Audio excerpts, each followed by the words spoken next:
Yo, yo, my sovereigns, what up? This is Boba Fett, uncensored on the internet, with episode 102 of Splinterlands 101. As we're recording this, it's 8:30 p.m. and it's 34 degrees with 90+% humidity. So if you see me just sort of slide off the screen at some point during the recording, that's why. Joining us once again tonight, we have Matt Clark, but Geo was caught up, so he will be popping in at some point. But we have Matt. Welcome, Matt. Howdy, howdy. 34 Celsius is 93.2 Fahrenheit for American viewers. Yeah. So 34 degrees for the rest of the world and 90, what was it, 91.2, 92.1 for Americans. And as we mentioned last week, we were like on a roll with some amazing stuff that Flauwy was sharing with us. We asked Flauwy to come back for a second part, and he has generously agreed to do so. So welcome back, Flauwy. Hey guys, nice to be back. Yeah. So I guess some viewers would have seen your post that went out recently on the research data that you put together in a peaked D post, and you were just telling us that you have something else on the go as well to be published very soon. Yes, I actually already hit the publish button, but for some reason it did not publish. So just let me have a look in my drafts here and publish this again. I hope it doesn't double publish now.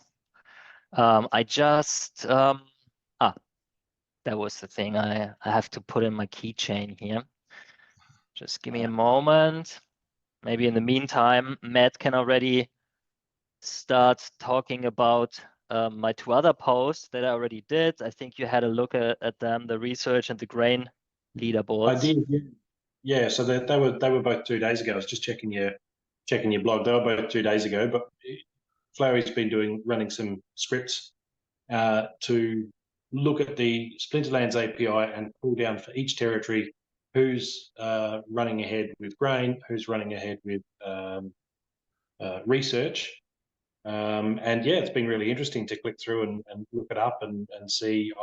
Last I saw, I was number 6 in BRL in the Broken Lands territory there, which is, if you look on the map, it's the best territory, right? So that if you're not sure where Broken Lands is, just look at the map of Praetoria, and the best one is the Broken. Well, it's the green one. I wouldn't call it the best one. It's the green one, and green is pretty cool. I mean, I love nature, and hence also the Earth Splinter. It's always been my favorite one. And my favorite plot is my jungle plot, as you can see here in the background. This is my epic shard mine on an occupied plot. So with a spirit of the forest mining there for me. But yeah. Nice. Very nice. I also published the post now. So it's now live, an SPS PP leaderboard. So we have now a grain leaderboard that's 2 days old actually. So I can probably run the script in the background while we are recording here to get the latest data. For something, maybe for Matt's territory. I wrote these scripts with ChatGPT. I'm not a dev. I have no idea what I'm doing, but I knew what I was looking for, and I had the API from Splinterlands where all this data is being presented, and with a lot of trial and error and ChatGPT's help, I was able to create these scripts that spat out these markdown tables for me, so they are basically ready for being posted on Hive, as you can see here. And number 7, Matt, on this post. Number 7. Yes. Is that for the grain? For grain, okay, yeah. For research, I was number 6 in BRL. I'm for PP. I'm down at 26 in Broken Lands in Flauwy's most recent one, which has come up good on my end. I love the way you've highlighted each of the territory. Yeah, you've highlighted each one. Just it's those little tweaks, really make it. Yeah. Just keep in mind that the latest post is SBS PP, where it's not really relevant to order it the way I did for territories. It's actually you're competing against everyone else, not just on a territory basis, but on the entire Pretoria basis. And but to compile that data for the entire continent, it was just crazy. I did that at first. And I was waiting for over half an hour. I did not see any results in my console. So I stopped it and rewrote the code in order to just grab data territory by territory, which still takes some time, but not that long. Yeah, but nevertheless, I can actually run my script now again for you to check where you are with the current research. So let me just type that in. If you want, I can probably even share my screen here. Yeah. Yeah, that's great. Let me see. How do I do I thought it was a bit that? low on PP, but if this is just SPS PP, that's my lowest priority SPS at the moment. I made so much in the airdrop that when I'm putting cards on land, I'm like thinking I do want to get some SPS, but I have so much just sitting there. I'm kind of all about the research and the grain at the moment. So okay, I'm sharing my screen now. You should see my bash shell right now with Yes. some old data. You can ignore that. I will type in my command now for, let me see, I've written several now. We want the rich list research. So this is rich list underscore research Without an X. Yeah. dot sh. And now it's asking me for a territory, and Matt sits in Broken Lands, right? So that would be a 2.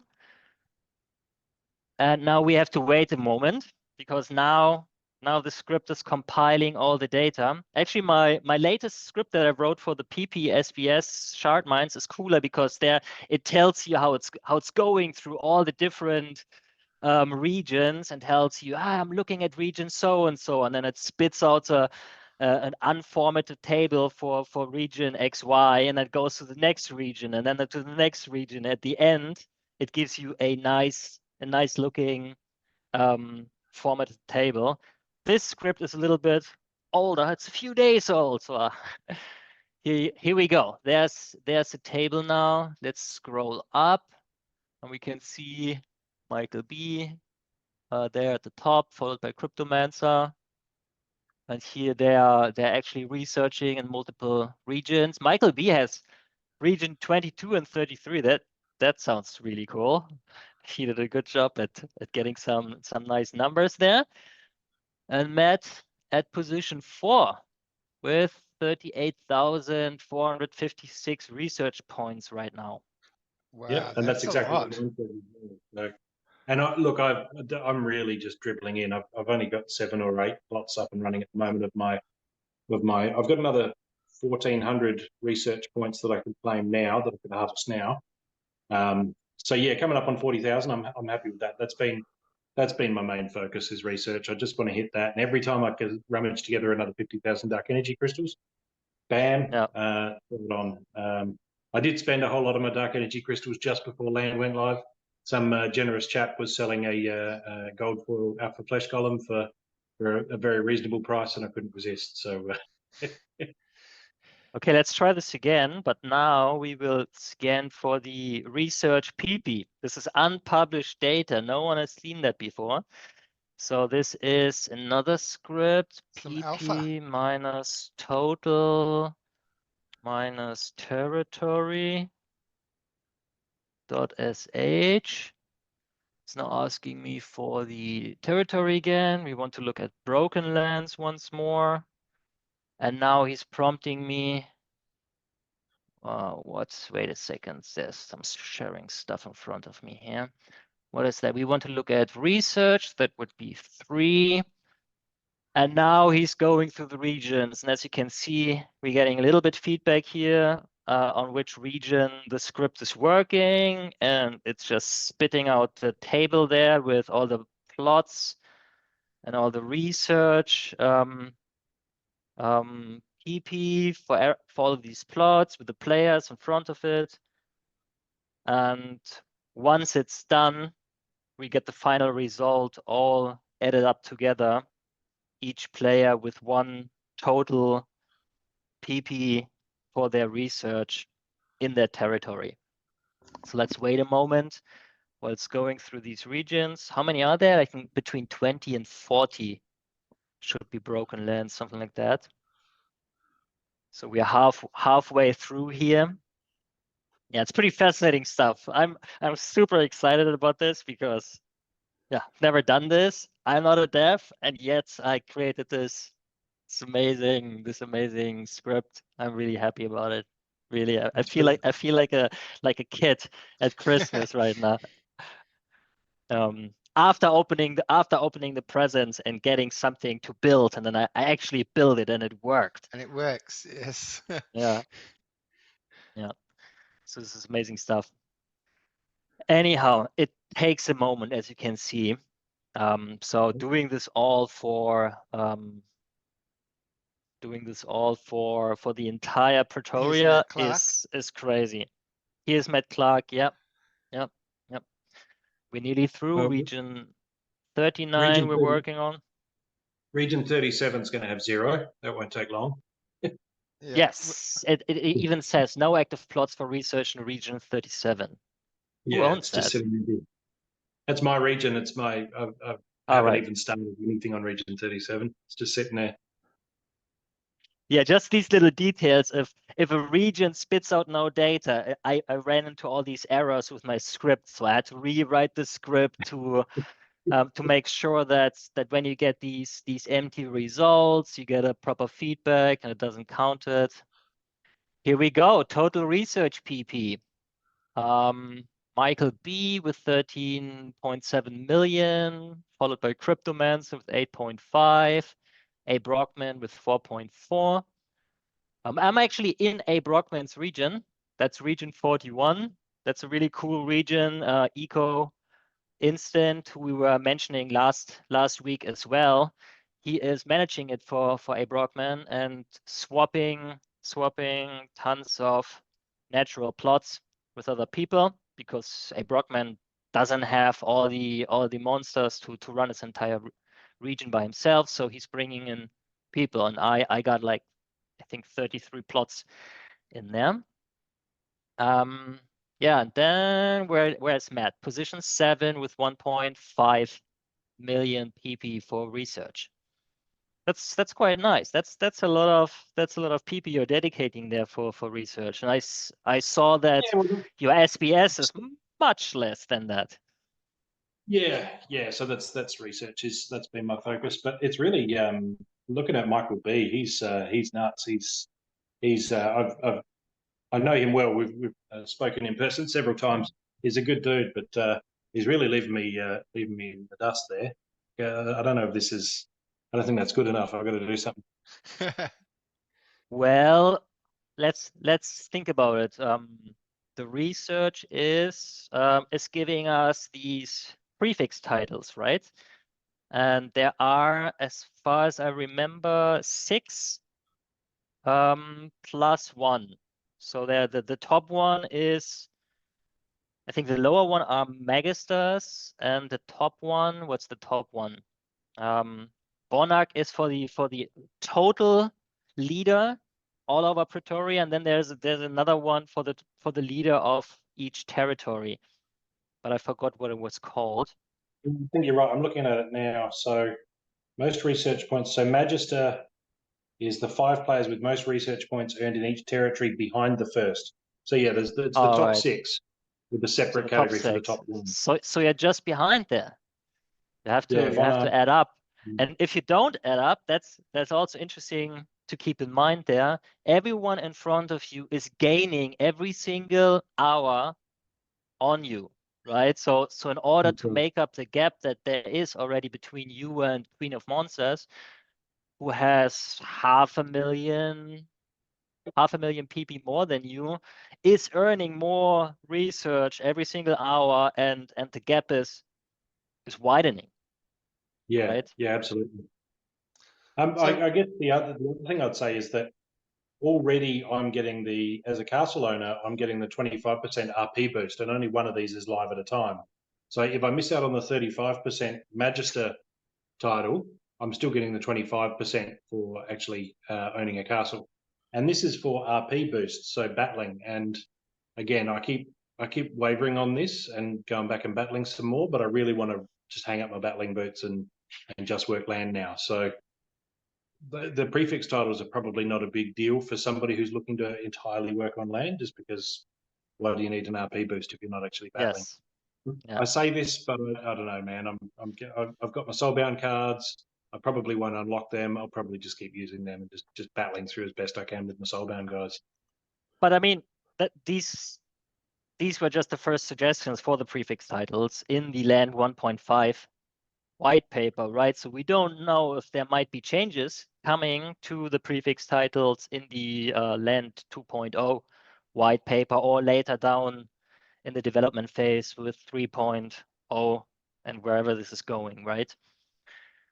Yeah, well, I'd like to So know if they can be delegated, because I'd like to be able to be in a position to delegate one of my castle owner titles with the 25% RP boost to another player, right? If I've got a scholar playing on an alt, and I can delegate, my second Sentinel 25% boost. Well, that would be great. I don't imagine there'd be too many use cases for it though, where people have multiple prefix titles. I don't know. We'll see if we go there. yeah, But this is really cool. Yeah. Could you do it guild by guild? I know it's obviously very, very guild by different guild. way of looking at something. Difficult, because the API that I'm using, it doesn't show the guild, I think. It shows Yeah. just So the you player, and it shows, I mean, there's tons of data. If you just if you look at the API and you put it in the browser, you get this huge list of unformatted raw data, tons and tons of stuff. I tried to work with that with ChatGPT at the beginning. It broke everything. It broke my mind, and it broke ChatGPT. I couldn't even. I had to break it down into bits, and even then, ChatGPT didn't grab it all and made tons of mistakes. So I had to limit the API call to a player, and then I limited to my own name, and it didn't work either, because I have too many plots.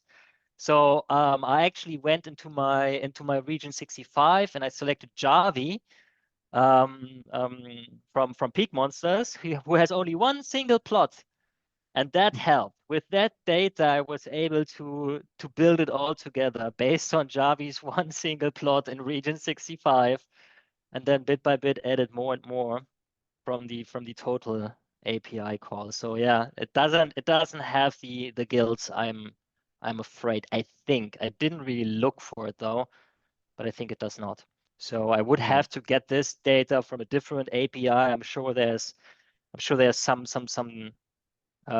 basic non-land related API from Splinterlands where I could get this, but I'm still new to this, so that's a difficult request. I'm actually glad that I already got the PP stuff, because Evoctus was actually asking for it. So now give me the PP. I was like, I have no idea how to do this. Here's the API, just do it. And I said, I'm not a dev. What? You created all these scripts? Yeah, well, thanks to ChatGPT. And Maybe you are a dev. yeah, Look now in the I'm a mirror. dev. I'm an AI dev, right? I heard actually that people who are prompting AIs, who know how to properly prompt, some of the highest paid people in the world right now, and going forward. I mean, that could be a future Career thing, path. a career path. Yes. But anyhow, let's look at the more interesting stuff, because we got new data this week, right? About land. Last week we were talking about the flow charts, and we barely The Flauwy touched the chart. surface, the Flauwy chart. And now we got more stuff from Splinterlands. explaining all these resources that are coming up. And Right, Matt, that was super interesting. what's giving you 1.5 million PP? The cards that I've put towards, yeah. So What are they? a whole heap of flesh columns. Guess what? Yeah, exactly. Okay. Flesh golems. They're all Tons and max tons of gold flesh foil flesh golems. columns.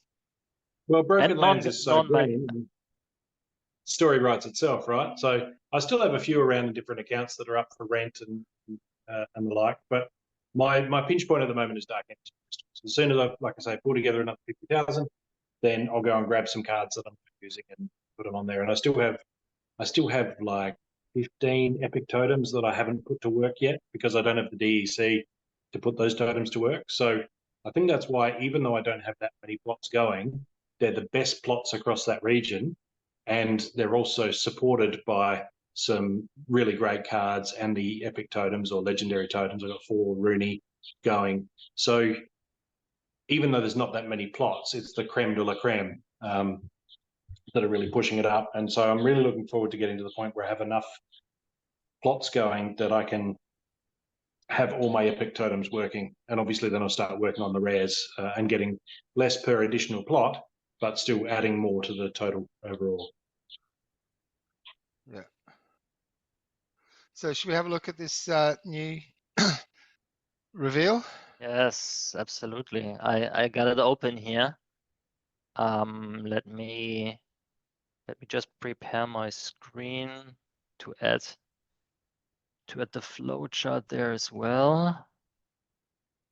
And the resource table as we did last week. Just might look a bit weird on the sharing because I have this super wide screen. So there will be a little bit black bars on top and on the bottom. I don't think that matters much. All right, I'm prepared now. I will now share my full screen. Full monitor. Here we go. Anything I shouldn't share there? No, everything is fine. Hub's closed down. Here we go. Can you see that? Yes. All right, there's the flowchart on the left and the post in the middle and some half of all the new resources down the right. So let's have a look at the post first. Here we had the phase 2 resources published 4 days ago. And it's basically going through all these resources that were already announced here with these 2 screenshots basically from a table like a week ago or so, even before the flowchart was published. And now the post is explaining all this in detail. And oh boy, some people were upset about this and some people were happy about this. I was very happy. Some people were super upset because they realized, look at the natural resources. Grain, what? You can't produce grain everywhere any longer? No, you can't. If you have, for example, a desert, canyon, or hills, well, going forward in Land 2.0, you will be able to produce stone, but not grain. That's If you why have, yeah, on the last go ahead. week's episode, Matt, you mentioned that there was that plot available in Kifton for me to grow grain for my research plot. And I was going to grab it, but then Flauwy mentioned when he was talking about not being able to grow grain in canyon, because I think the plots available were a canyon and a desert or something. So I didn't go ahead and buy that plot specifically for this reason. So I'm glad that you shared this information with us last week, Flauwy. Otherwise I would have had a plot that I wouldn't be able to, a plot specifically I would have been buying for grain that eventually I wouldn't be able to grow grain on. So yeah. Yeah, I'm glad you are mentioning it. I said it last week, and this was before this post was published. Yes. And some people said, "Hey, we didn't know this. This is all new information. Why can't I produce grain going forward any longer? This sucks in the future." I will not be able to self-sustain myself because I have just wood plots, for example. And I think, yeah, I understand that thinking, because usually if you play a game like that, you aim to be self-sustainable, to produce everything that you can. But Matt mentioned multiple times that the idea is that you're not able to do everything. Even as a tract or a region owner, even, you're probably not able to do everything because there's just too many variations. And the idea is that we enhance the ecosystem through trading, and everyone is kind of forced to sell and buy their stuff. And when it comes to grain, which is the first thing that we see now, you have to feed your monsters, otherwise you can't really produce your SBS or your research. This will be even crazier going forward, because first we have, as we can see here, the elemental foods. We were discussing this last week. So the higher your buildings go, the more specialized food you will need. And normal grain doesn't do it any longer. You have to actually use the refined food specifically for the splinters of your monsters. And if you can't produce it or refine it yourself, you have to buy it from the market.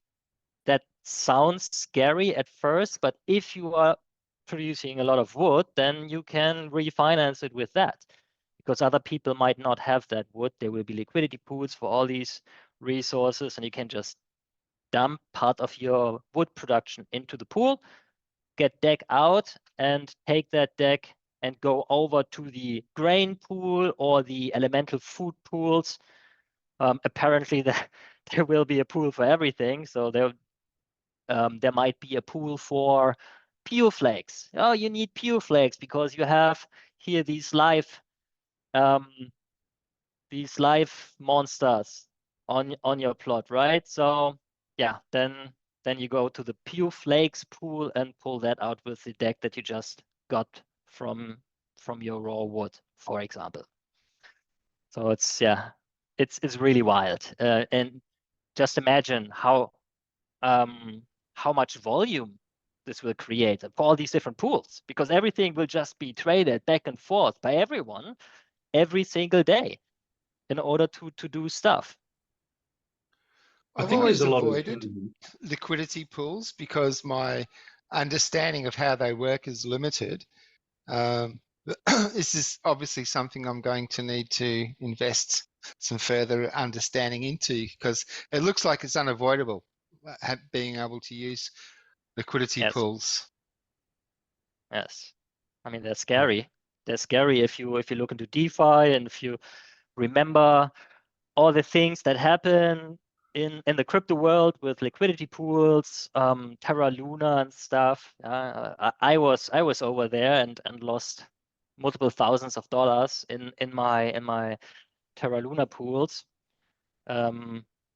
because of the what is it called, Matt? I forgot the term. It was a two-way conversion, but you're talking about impermanent losses. Yes, That probably impermanent loss. at this point now. Yeah, it's not a great name for them, but we're still fumbling around with what we're calling all these different new concepts. I think the way, I reckon, just throwing out a prediction here, I think the way we're probably going to end up going is that research points are probably going to need to be applied towards something. That's my take anyway. So I would say maybe I think Matt wants us to specialize. So you take your research points and you get 10,000 research points, put that into lumber, and you're going to make better quality lumber across all of the plots that you own that are running lumber. And so you then become the lumber guy. And if you want to really capitalize on that, then when you get another 15,000 research points, then you go lumber next level. And you're better off buying and selling all the other stuff that you need and just being the lumber specialist. I can see that being the direction that we take with this. Because at the moment, if you own enough plots, you can sort of do everything everywhere, and it doesn't really matter. Like I'm looking at my regions and thinking, well, I'm probably not going to need to buy and sell very much because I'll just build up whatever I want to build for my own capacity.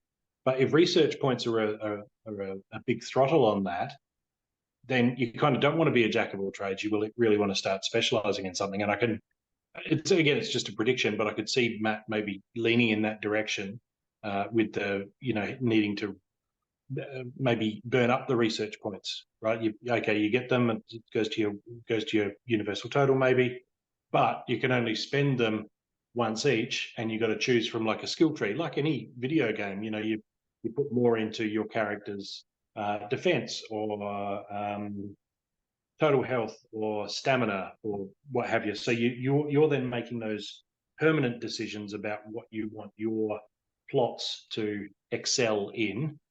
If he doesn't go that way, I think it'd be a mistake, because I think it'd be really, really cool, because people love to be the best at something. They love to have the most of a particular card, for example. They like to have they want to specialize in a thing. And when I was buying my regions, it was like, okay, if I've got 2 regions full of forests, then I can be the lumber dude, right? And when the research points come out, when what I'm saying happens, if what I'm saying happens, then of course I'm just going to focus on lumber and different types of milling and refining and lumber mills and the like, to really focus on that. And then I'm going to fill up the liquidity pools that have lumber as a part of them. It's going to be sort of my specialty. That's the way I think, anyway. Right.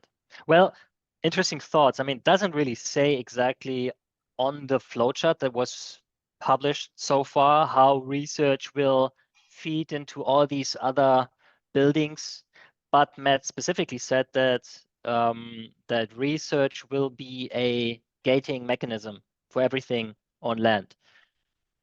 We don't know exactly how that will play out yet. We can only see what's being shown here so far, where going forward in Land 2.0, we have, hey Joe Tricks, nice to join us here.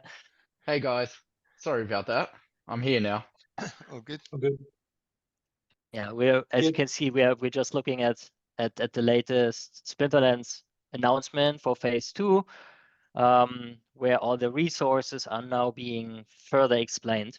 And we were just speculating about how research will play into all of that. And Matt suggested that research might be a way to further improve somehow all your resource refinement mechanisms. But we don't know exactly yet, so this is still pure speculation. It's funny because on one hand we have so much information, but then on the other, when you start scratching down a little bit under the surface, you realize how little information we have already. So there's still hopefully quite a lot of 2.0 white paper to come to give us that extra depth. But I really love what I'm seeing at the moment. I actually had a suggestion that I posted as a comment to this post, Flauwy, if you scroll down, only just before we came on. So it's not a very old suggestion, but I was thinking about further gamification would be to have some additional types of buildings that confer a benefit in a footprint around themselves. So the example Matt, I use is, sorry, we've only got 3 minutes left on this timer, so we'll go into the second half. Well, I can cover it now. We've got time. Okay, because just thinking where we get cut off, Oh, is this the first time?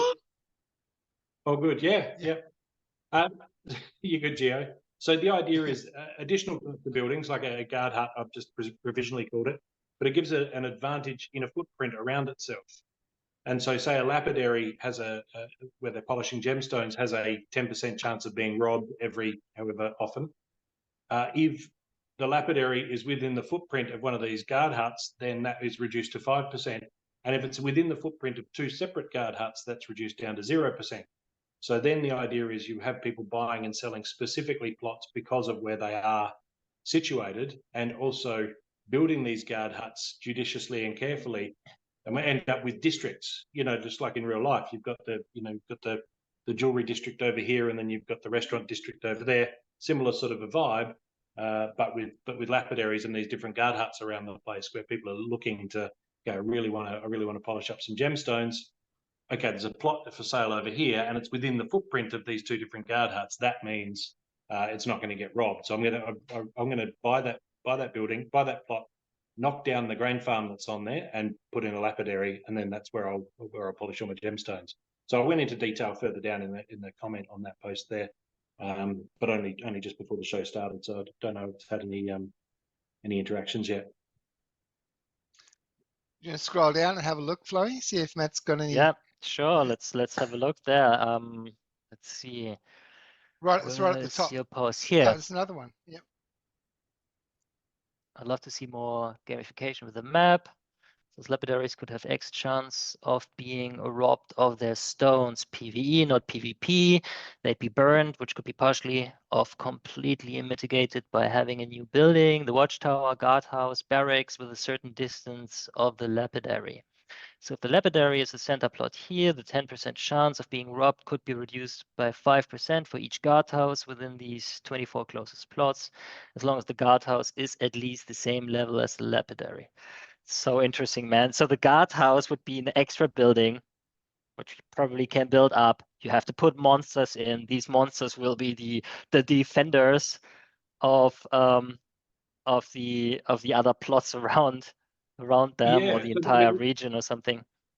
There's lots of different ways it could go. There could be massive footprints with monsters that need to be fed grain. They could be monolithic one-off structures that just get built and they stay there. There's lots of different ways we could go with it. But it doesn't need to be, exactly that. Could be a wider footprint. Could be a grain-fed building. Guard hut could be a grain-fed productive building like others, or it could be just some sort of a build it once and it stays there forever, sort of a monolith, megalith type thing.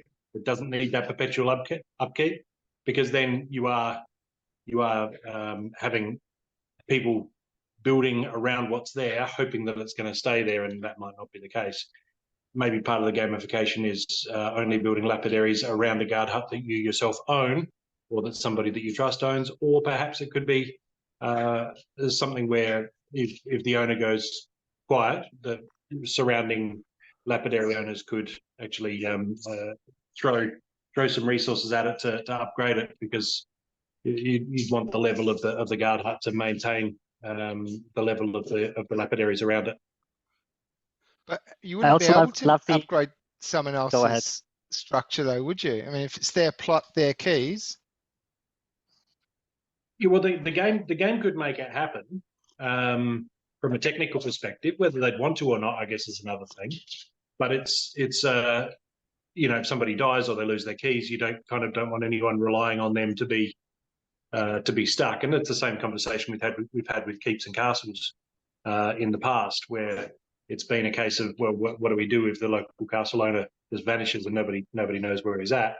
All of the other 999 plots then get less valuable because there's less that can happen with them. So, but I'm really just starting the conversation. I'm not finishing it. I'm not saying this is the complete idea. Just the idea of incentivizing the formation of districts, I think, would be really cool in the game. So you can say, I've got a lot of chunks over here, and I have noticed there's not many lapidaries so far in this region.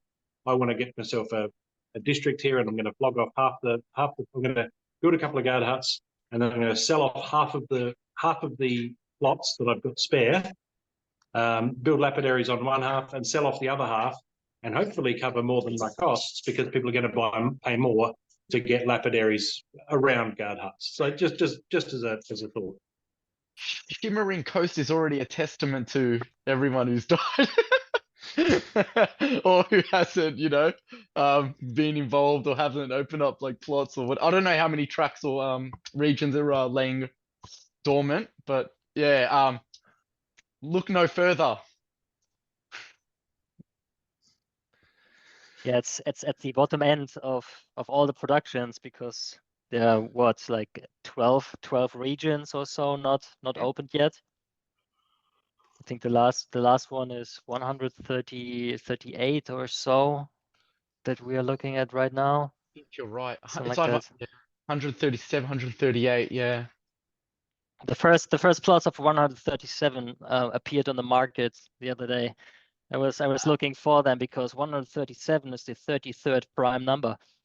It's a good number. Yeah. Smart. Anyhow, let's get back to the gemstones. Matt was already mentioning the gemstones and the lapidary so much, but we didn't really go into the details of the basics. Last week we were mentioning the lapidaries and the gemstones, but this week we got the post. Let me share my screen again. So I think we have to get Flauwy on for every update. That right? So you see my screen again? Yes.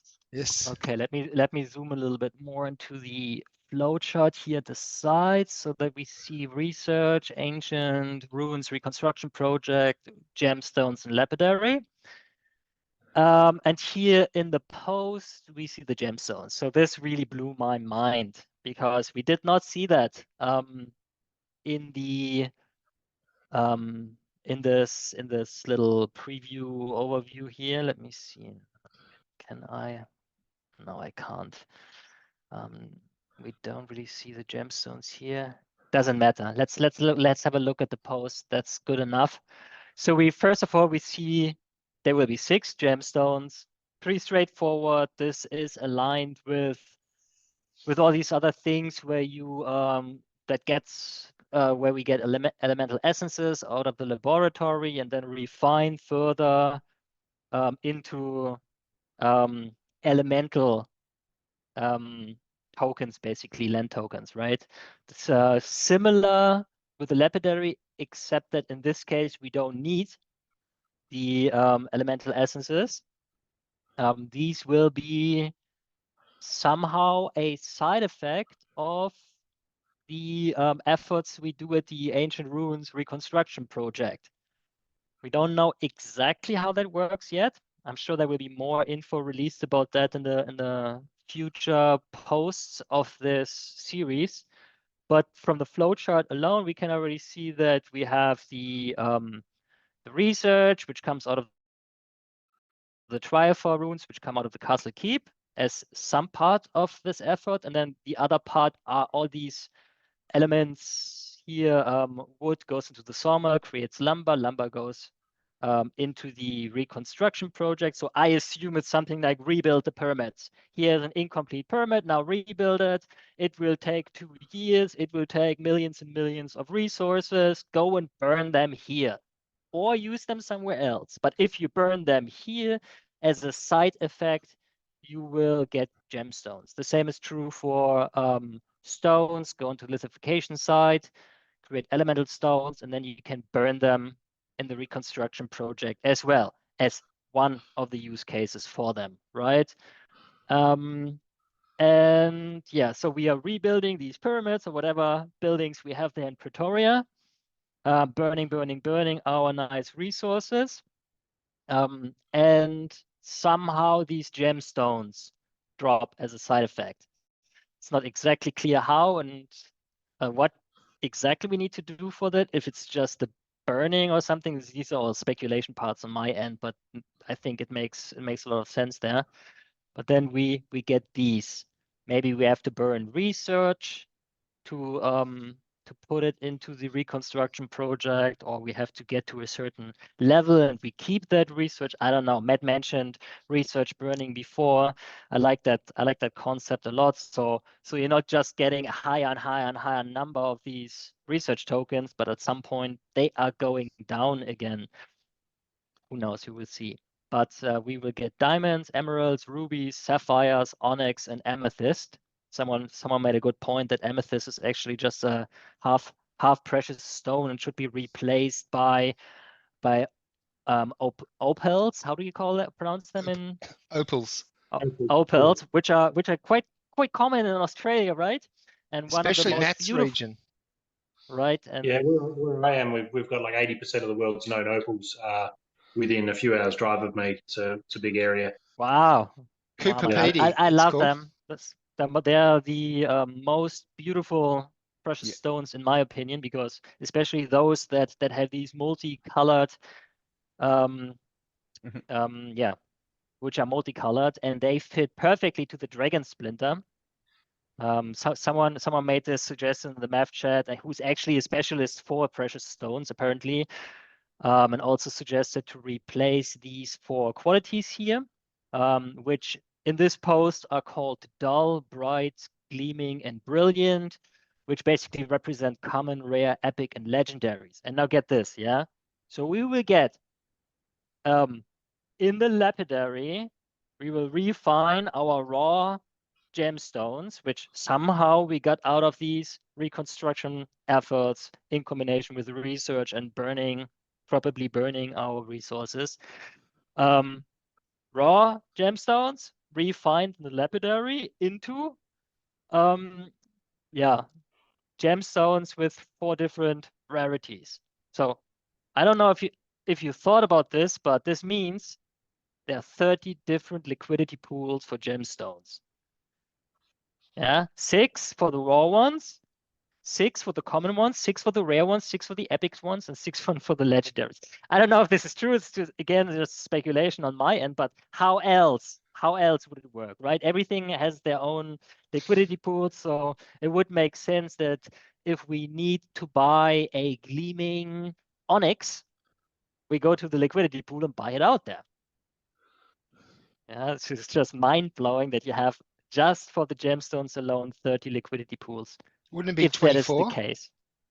24, well, 6 times. So we have 6 for them, 6 for them, 6 for them, 6 for them, 6 for them. So it's 5 times 6. So we have also 6 for the raw ones. Yep. Right? So 24 for the refined ones and another 6 for the raw ones. Right. Yes, of course. And specifically here mentioned that they are non-divisible, which kind of makes sense. You have one gem there. You can't have like a third of a 0.6 or gem. something. Yeah. Yeah, right. Which also begs the question: is everything else divisible, like grain is for now? And research points are also divisible. I already wrote down these questions for the next town hall to ask. Which got But since cancelled for the week. It's like, yes, that was very sad, very sad. Yeah, they're sending everyone in a prolonged Christmas holiday over there. Apparently, the staff was overworked, and it was a very busy year for them. And the lead of Splinterlands decided that they all need some time off, which is understandable. But from our perspective, of course, it's like, what? How dare you? How dare I'm you go blue. to vacations? Yeah. I'm blue. So yeah, any thoughts about the gemstones? Or otherwise, let's move on. You said about, to be honest, I find it interesting that the lapidary doesn't appear to be using any other resources. It's as far as supply chains go, it's gemstones in, better gemstones out. I would be thinking something like brittle grit or something that's got a chance of being pulled up on whenever you harvest gravel, you also get a chance at brittle grit, which is used to smooth off the gemstones and the lapidary. Some other resource that feeds into that. It's quite a simple supply chain. I don't have a problem with it, but just thinking out loud. Yeah. So maybe some stones might lead into the lapidary. I mean, this is all TBD, right? This is early on, first draft from Matt, and he already mentioned multiple times that this is not the final white paper here. This is just his first Draft. ideas, his first And draft. Exactly. We're also assuming as well that every resource will be transferable. I know it might be counterintuitive, but it might be the situation that your castles and keeps, the research, the previous step that delivers you gemstones might deliver you gemstones that can't actually be transferred to anybody else until they've been run through a lapidary. So we might not be able to transfer those. They might not even have a price on the market. It might be a 2-step thing that has to happen in the same account. I don't know if that would be the case, but we don't want to assume that everything that we're seeing here will be transferable, sellable, able to go into a liquidity pool. Might not work that way. Right. And I- Anyhow, so the gemstone will then float into item spells, right? So if you want to create a super cool item, you might need the legendary, the brilliant Yeah. sapphire. And I wonder if even the rarity of the stones, like brilliant gleaming, will translate into at a certain level. To build something at a certain level, will they require a legendary stone, like the top, like level 10, 9 or something, you know? And yeah, just in like a like from like the start to the end, the rarity will build up, you know? I don't know, just putting it out there. Yeah, or Yep. items and spells made with legendary gemstones will be able to, or items made with legendary gemstones will be able to be equipped by legendary cards. But if it Yeah. was made by a gleaming epic affiliated gemstone, then you try to put it on your legendary card. It's like, sorry, the quality of the gem that made this item wasn't Yeah. sufficient. You couldn't apply that to this legendary card. I don't know. We don't know. That's a good point. Yeah. I just want to know more. So let's talk more then. Let's actually go back to the top of the post, because we Matt's whole idea with these monsters guarding lapidaries and so on brought us away from the natural resources. So yeah, we were already looking at wood. You can produce that at swamp, forest. No, we were looking at stone, I think, desert, canyons, and hills, and then we have wood, producible in swamps, forests, tundras, and jungles. And as we saw here last week already, there's tons of use cases for wood. But even though there might be less use cases for stone, there are all these different stones you can take out, right? Where do we have them?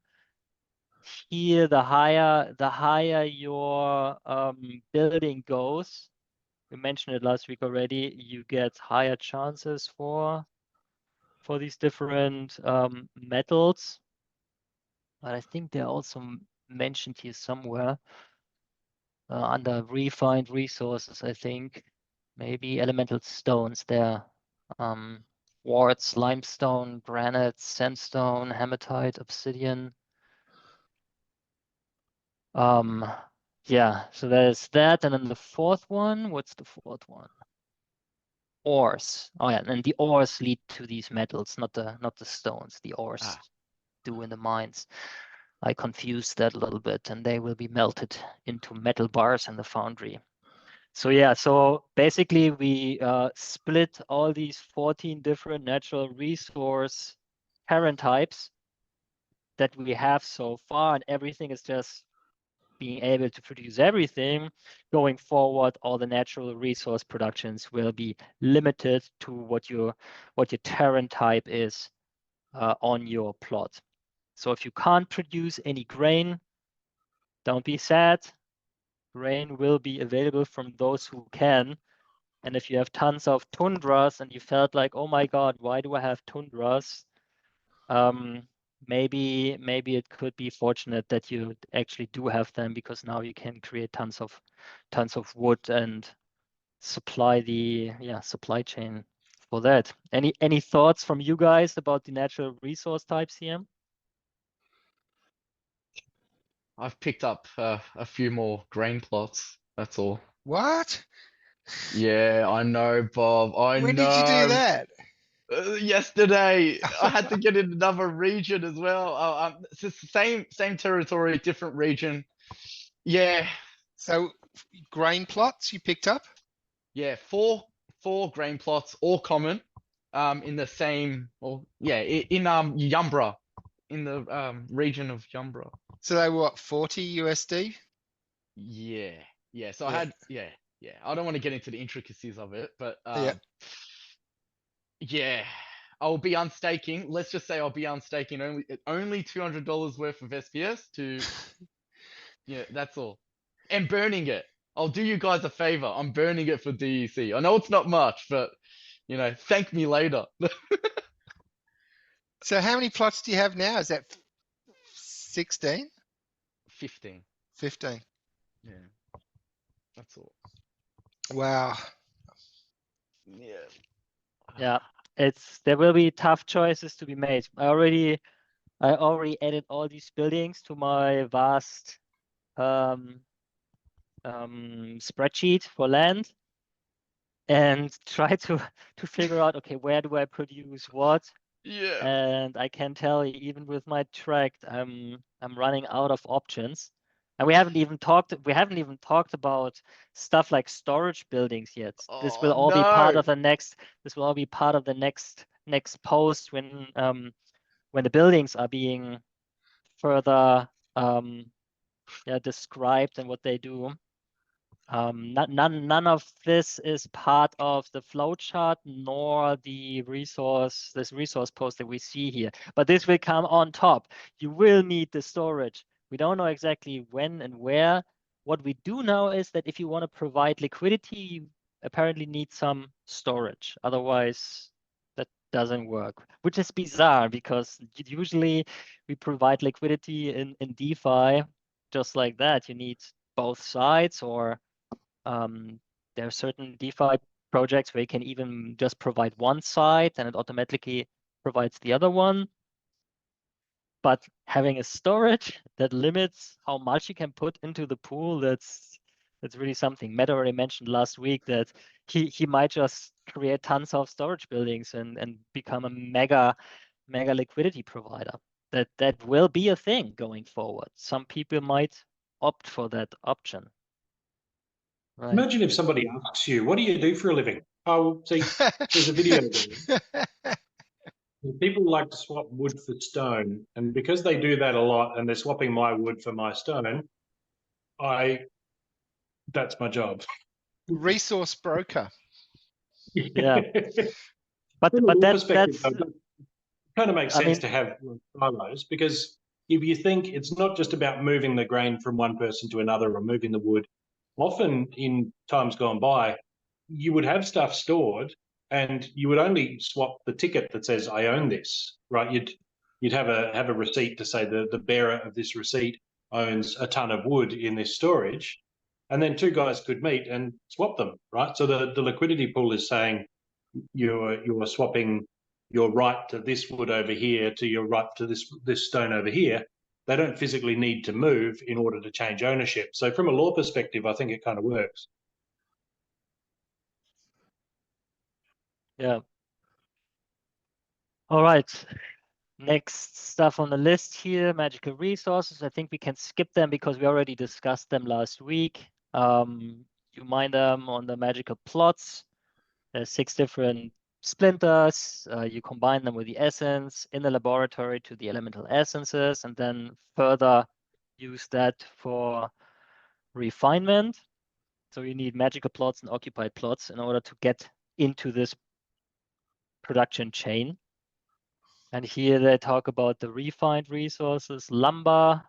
We need tons of lumber for all the different things like producing elemental foods in the mill in order to provide the energy there to heat the oven, to heat the pot in order to cook your spark zones and bottled storms. And of course, building, constructing, upgrading, maintenance, and of course, burning into the reconstruction project. Metal bars, yeah, same thing. Elemental essences, yeah, we mentioned them here. That's the laboratory, right? This is basically elemental essences is very important for all these different supply chains. Elemental foods to feed your workers. Here the different variations: pure flakes, Ulana breeds, spark meals, storm cakes, soul food, and heliobars. Actually, storm cakes was renamed, wasn't it? Didn't we have bottled storms here? No, I confused that with the raw versions. There's so many names here. Yeah, Bottled there's a storms is the raw resource that you pull out of a water magical plot. Right? I actually have an image here on the top of my post here. there. As you can see, there are these blue lines flowing into the river because it's a magical river plot, and you will be able to farm bottled storms there apparently. Reclaimed souls, heliostones for the magical resources. Yeah, let's go down. Where were we? Elemental stones. Yeah, we mentioned them. All right, so good so far. And then special resources. And this is where it's getting also really interesting. So going forward, we will be able to farm time crystals. Nice. Can pull them out of chests. And since they will have probably their own liquidity pool, which was mentioned, I think, not in this post though, but I think it was discussed on the map server, you will be able to immediately make them into deck, which is interesting because right now you can't earn deck in chests. You earn a little bit of SBS, but then it's being staked into your account. So if you get time crystals, theoretically you will be able to liquidate it right away. I don't know if this is good or bad from a land perspective. I like it. I mean, I want to get, I want to get them, and there will be tons of use cases when land 2.0 starts. You have all these buildings, and you're waiting for level 3 on plot number XYZ. Time crystals will make it faster, but I hope we will solve all these bot problems in the main game until then. I think there was a proposal that came through that forbids bots in wild, wasn't it? Yes. Yeah, I think it's I don't know if it's passed or if it's actually on the main proposal, but yeah, there was a pre-proposal. I think it's out there. I'm Yeah, not sure where, but it's been spoken of. good. I think it's a logical conclusion to go in that direction. Just I've about never the been a time fan of crystal, bots. I'm wondering if the time crystal is going to be transferable, or if there'll be like potions where only the person who found it in a Soulbound. chest. Yeah, but it's going to be soulbound. So you can, if you've got them and you don't have land, then you'll probably want to get land. Just like Time if crystal B. Yeah. Team Sorry? B. Time Yeah. crystal B like deck B.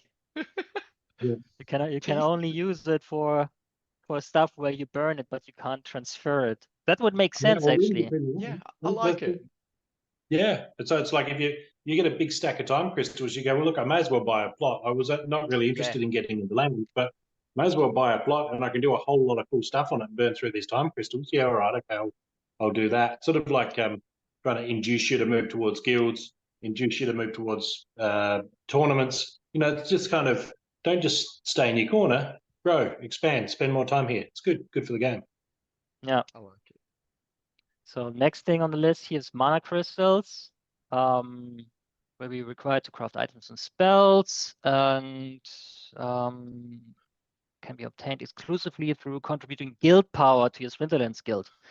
So even going backwards to the start of guild power, I think not before guild power. So you were already able to burn deck into your guild before guild power was introduced. I don't think it accounts that, but since the start of guild power, it's all being tracked, what was done there, and the total amount.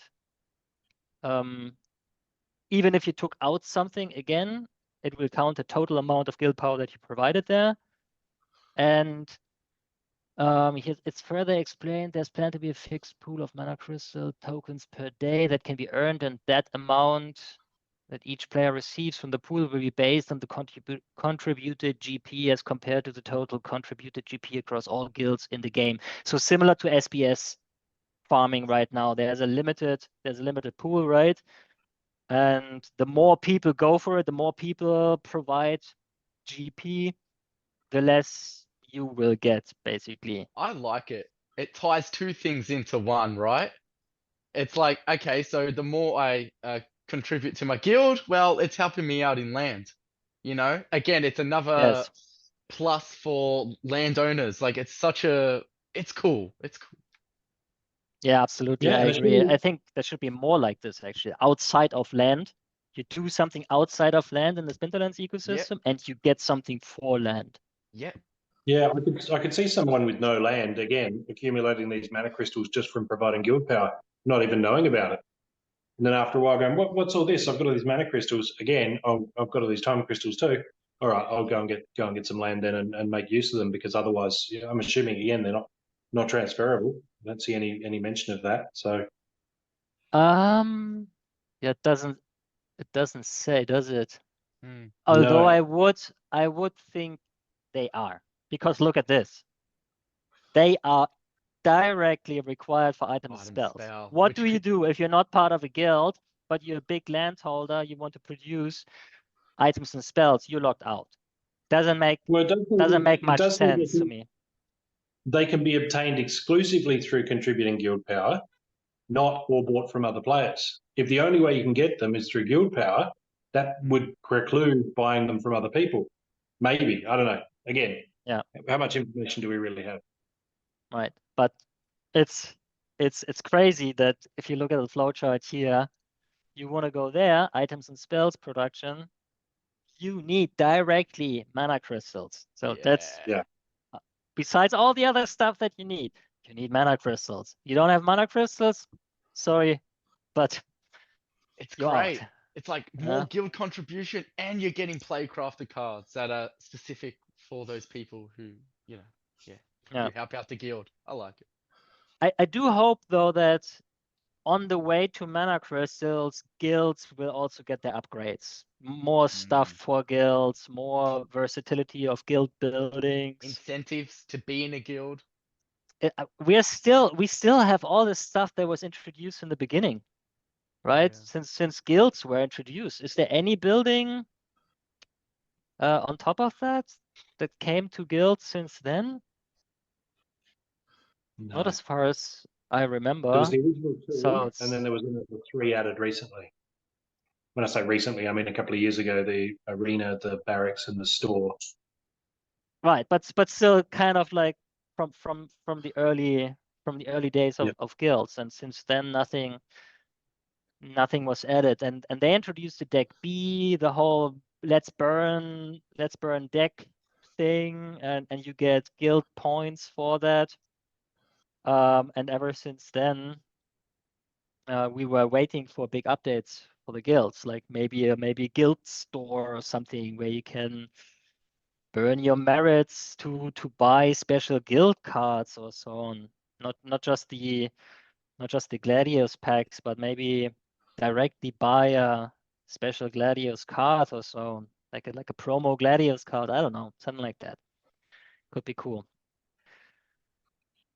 Trifer runes, yeah, we mentioned them. It's actually pretty crazy that going forward, in order to get research, you need these Trifer runes. So I wonder how that works. I'm a little bit skeptical about that part of the flowchart, to be honest, because it seems like it limits a lot of players or locks them out, or maybe not locks them out, but it really forces them to buy from keep and castle owners. Which in theory is just like everything else. You buy and sell all your stuff in order to get something for some supply chain. But this, I think we need more data about that. How this exactly works, and it's interesting. I mean, Matt said research will be much harder going forward. So you better do your research now. Yeah, get it in now while it's easy. I think as long as there's competition between the castle and keep owners for selling those runes, I can't see anyone really being able to build a cabal or a sort of fix the price when it's just every man for himself and they're all just sort of undercutting each other. So I don't see the price of those really getting out of hand. But yeah, it is a bit unfortunate that there's likely something that you just can't get without keeps and castles. But you kind of want to underpin the value of those too. Yeah. What I do like about it though is that it will incentivize keeps and castle owners to put more PP on their mythical plots, right? Because right now it's all about this graph that has this curve that starts to flatten at a certain point. I think for castle it's 40 to 50k, something like that. where it doesn't make too much sense to go much higher than that, because you're already you're already at a point where you have diminishing returns so much that you need much more PP in order to get this extra percent of tax that you get there. While when these trifle runes are being introduced, this will probably be depending on the production power that you have there. So the more you put on there, I assume the more trifle runes you can produce. So you stack more there, you can stack less somewhere else, which will be very healthy for the competition for everything, right? So, Flauwy, we've got less than 4 minutes on the Zoom clock. What? All right. Yeah. So That was quick. yeah, the time does go pretty quick. So with the time we got left, I don't know about anyone else, but just some questions on like generally like even the stuff that we covered last week. You and Gio are both talking about the Jin Renovas as far as good PP cards to be working on your block. I think that was me and Mr. Rogers. It was, sorry, yes, it was you and Mr. Yeah, Rogers. But I was talking about like the best is like the single gold foil epics. They're great for just like, if you just want to, a cheap steak and some decent production, with boost and all that. Yeah. Because we were looking at the Giranovas, they've ever since someone worked out that as far as a ratio goes for like they've shot up in price because people have worked out, hey, this is the best value for dollar cost for the card for PP return. I was wondering, does anyone else have any like gemstones like that? Because Geo's FOMOing me out. I'm thinking about I might have to get another plot to add to Well, my that's the 5. thing. I have all these Jin Renovas, right? Just regular foil, and I have and I need the 10k DEC to stake them because they're maxed out, right? But so there's no point in me buying the gold foil epics because they are like $10 now. So I might as well just buy no, it's 50k, isn't it? It's 50k DEC. If it's No, maxed. that's right. Because you need 5. I would need 5 of them anyway. So I might as well just put my regular foils, pay the 50k DEC and stake. I don't know, man. I don't know, guys. Yeah, it's difficult. I mean, Eco, to mention him once more, Eco Instant, he does tons of calculations for APR, and he is he has shared much of his calculations in Math and Land, the Land Discord server. And he's talking about all these smaller land plots, like common land plots that you get for cheap, like $40 a pop. You put the cheapest cards on them that you get on the market right now, commons or rares maxed, like Chaos Legion reward cards, non-gold foils, and they still have, you still get like a 30% APR or something. I guess it all depends on the prices. Yeah. But that's still pretty good. I mean, 30% with that. And you have all the potential for rising prices, specifically on the plot value itself. That's all right, really so cool. guys, thanks for joining us on episode 102. Like, still so much to cover, and like the time just flies. We can only fit so much like into an hour. We might have to get you back again, Flauwy, if you're interested. The next release. Yeah. The next release. So we will see you next week on episode 103, which I will be in Perth at that particular time. I have to try hotspotting from my mobile because I'll be at mum's with no internet. So we'll see how that goes. And yeah, Flauwy, we'll try and get you back on to keep going because like we just didn't cover as much as we wanted to. I'm Boba Fett. All right. Peace out.